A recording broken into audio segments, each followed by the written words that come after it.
Hello friends, welcome back to our channel. तो आज हम डिस्कस करने वाले हैं assessment for learning, assessment of learning और असेसमेंट एज लर्निंग।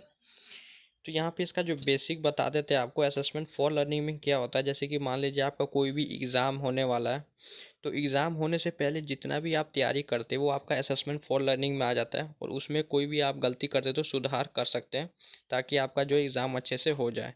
लेकिन जैसे मान लीजिए आपका एग्ज़ाम हो गया, तो उसके बाद जो आप आकलन करते तो वो आपका असेसमेंट ऑफ लर्निंग में आ जाता है, यानी कि सीखने का आकलन। आपका एग्ज़ाम में कितना नंबर आया उसका आप निष्कर्ष निकालते, तो ये आपका असेसमेंट ऑफ लर्निंग में आ गया।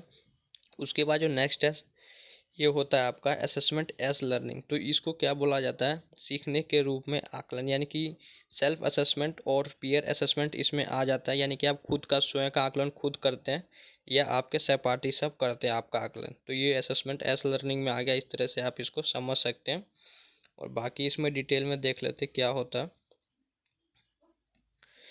तो पहला है यहाँ पे, यह शिक्षण अधिगम के दौरान लगातार होता है। और उसके बाद है, यह शिक्षकों को प्रत्येक बच्चे के सीखने में आ रही परेशानी को समझने में मदद करता है। यह शिक्षार्थियों की आवश्यकता और सीखने की शैली के अनुसार उनके शिक्षण अधिगम को विचार, समीक्षा और संशोधित करने में भी मदद करता है। इसमें विद्यार्थियों और शिक्षकों द्वारा प्रतिक्रिया देना और प्राप्त करना दोनों शामिल है। इसे रचनात्मक आकलन भी है, और इस प्रकार का आकलन शिक्षक को यह पता करने में मदद करता है कि बच्चे क्या कर सकते हैं, क्या नहीं कर पा रहे हैं, और या फिर किन चीज़ों के साथ जूझ रहे हैं। उसके बाद है, इस आकलन से शिक्षक को अपने शिक्षण के तरीकों में सुधार या फेरबदल करने में मदद मिलती है। इस आकलन से शिक्षक सामान्य शिक्षण अधिगम प्रक्रिया के दौरान ही बच्चों के कठिनाई के बिंदुओं का पता लगा लेते हैं तथा उनका समय रहते ही निराकरण कर देते हैं।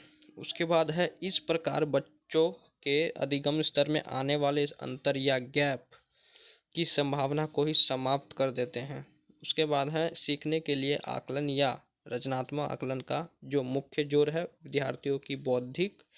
विद्यार्थियों का बौद्धिक, भावनात्मक, शारीरिक, सांस्कृतिक और सामाजिक विकास सुनिश्चित करने पर होता है। इसलिए यह केवल शैक्षिक उपलब्धियों को आंकने तक सीमित नहीं होता है, क्योंकि इसमें विद्यार्थी के सभी पहलुओं का आकलन किया जाता है। उसके बाद है, इस प्रकार का आकलन विद्यार्थियों को अभिप्रेरित करने, यानी कि मोटिवेट करने, सूचना प्रदान करने, प्रतिपुष्टि की व्यवस्था करने और कक्षा कक्ष में सुधार के लिए साधन के रूप में कार्य करता है, एसेट के रूप में आप मान सकते हैं।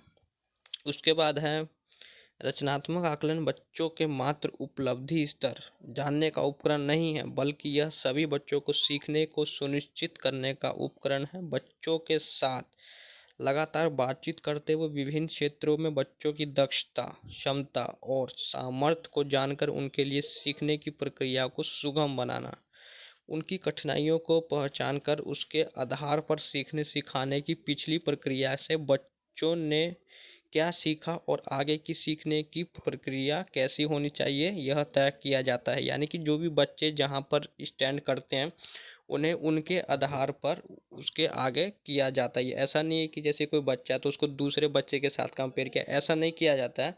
जो भी स्टूडेंट होता है उसको उसके जहाँ तक उसने सीखा है उसी के आधार पर उसको आगे का दिया जाता है। तो इस तरह से आप इसको समझ सकते हैं। नहीं तो कुछ आप इस तरह से ना समझिएगा कि दूसरे बच्चों के साथ कंपेयर किया जाता है, ऐसा नहीं होता है इसमें। उसके बाद है यहाँ पे असेसमेंट ऑफ लर्निंग, यानी कि सीखने का आकलन। तो यह आकलन किसी पाठ्यक्रम की समाप्ति पर होता है, जैसे साप्ताहिक, मासिक, त्रैमासिक, अर्धवार्षिक या वार्षिक।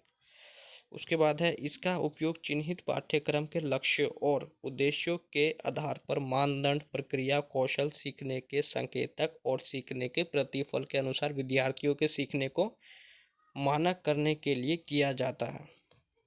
और ये इस थर्ड पॉइंट है, विद्यार्थी के सीखने के बारे में व्यापक जानकारी प्रदान करने के लिए पाठ्यक्रम के सभी पहलुओं पर इस आकलन का प्रयोग किया जाता है। इस आकलन के आधार पर विद्यार्थियों की प्रगति रिपोर्ट बनाई जाती है। इस आकलन का प्रयोग विद्यार्थियों के प्रदर्शन में तुलना करने के लिए भी किया जाता। तो इसमें आप इसको बोल सकते हैं कि अदर कंपैरिजन किया जाता है अदर स्टूडेंट के साथ असेसमेंट ऑफ लर्निंग में। उसके बाद है असेसमेंट एज लर्निंग। यह शिक्षण अधिगम प्रक्रिया के दौरान अपने स्वयं के कार्यों का गंभीर रूप से आकलन, विचार और विश्लेषण करने के लिए विद्यार्थियों को अवसर और स्थान प्रदान करता है। उसके बाद है इस आकलन में विद्यार्थियों को स्वयं का आकलन करने और साथियों और समूह के काम पर विचार करने के लिए प्रोत्साहित किया जा सकता है। इसमें आकलनकर्ता खुद विद्यार्थी होते हैं। तो यही था हमारा असेसमेंट एज लर्निंग। तो उम्मीद करता हूँ आपको अच्छे समझ में आ गया होगा ये तीनों प्रकार के आकलन।